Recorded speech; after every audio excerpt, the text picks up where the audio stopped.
Hi, it's time for Street Talk, your voice and your views on the issues in the news. The man known as Dr. Death, Jack Kevorkian, has been released from prison after serving 8 years for assisting a terminally ill patient commit suicide in 1998. The 79-year-old pathologist, who had his medical license revoked in 1991, is said to have assisted in the suicide of nearly 130 people. Kevorkian invented a device called a mercytron that allows patients to self-administer a lethal dose of potassium chloride. Upon his release, he vowed that he would not help anyone end their life, but would continue to fight to legalize the practice. Oregon is the only state in the United States that allows physician-assisted suicides. Well, let's hear your thoughts. Uwe in Germany fully supports the idea of assisted suicide for the terminally ill. Sick patients who are waiting for death should have the right to order a medical doctor to help end their lives. The patient should not have to hurt for a long time. I think the patient's last wish should be fulfilled.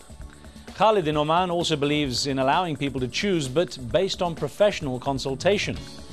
Patients should have the right to choose whether they live or die, but only after the approval of a consortium of specialists. In contrast, Larry in New York has strong words for Dr. Jack Kevorkian. What Kevorkian did was murder, pure and simple. It doesn't matter if they gave themselves the lethal injection or not. He was the one that enabled them to do so. He should have stayed in jail. A rift may emerge between Egypt and Portugal over a postage stamp and one of the world's 7 wonders. The Egyptian government has told the European country it cannot feature the Pyramids of Giza on a planned stamp design. Portugal was hoping to release the stamps to coincide with the online contest called the New 7 Wonders, which is taking place right now. Zahi Hawass, representative from Egypt's Supreme Council of Antiquities, said the pyramids would not be placed on any postage stamps or included in commercial competitions. Hawass was initially upset that the pyramids, which are the only remaining wonder from the original list, had to compete for a spot. In response, contest officials honored the pyramids and took it out of the running. Yvonne in New Zealand understands and sympathizes with Egypt's stance. Each country's artifacts and historical buildings are a source of pride and belong to their host country to use for their own purpose of promotion. For example, how would Spain feel if Egypt had stamps of their Gaudi architecture? Bill, who's also in New Zealand, takes a jab at Mr. Hawass. Egypt is being a bit ridiculous, really. What does it matter? Portugal's motive is commendable, so why should some jumped-up scientist get upset? Andreas in Iceland believes that Egypt should be happy with the publicity. It's a competition for the wonders of the world. What sort of scientific standards could possibly be used to determine them? Egyptians should be grateful for the tourism revenue the old list of the 7 wonders has given them. Now imagine losing 19 years of your life to a long sleep, during which time the world has completely changed. That's exactly what happened to Jan Grzyzewski, who spent nearly 2 decades in a coma, waiting to find that communism had collapsed in his homeland Poland.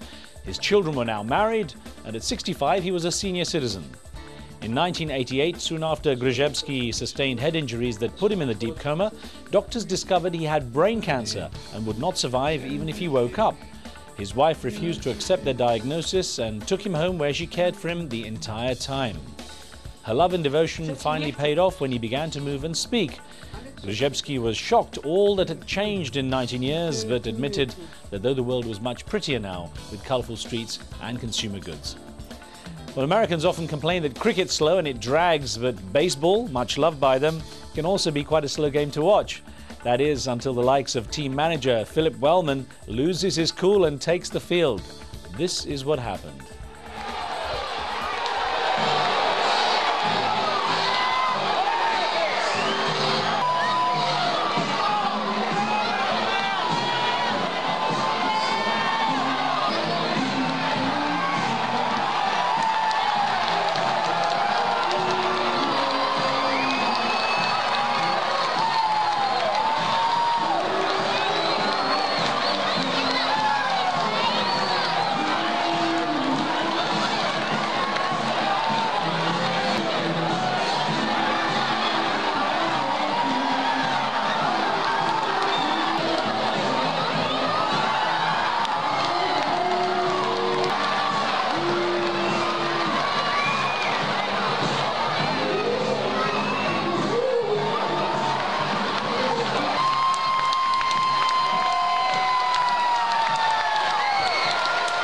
Not a happy man. Now, ironically, if you listen closely, you might have noticed that stadium officials started to play the song Let's Stay Together by Al Green when Wellman's outburst began. That's it until next time. Do keep sending in your questions and comments and point us to anything interesting or amusing for Street Talk. Remember, what you see here isn't necessarily the view of Al Jazeera, and some of the content's been edited, but for time and space reasons only. And that's the talk on the street.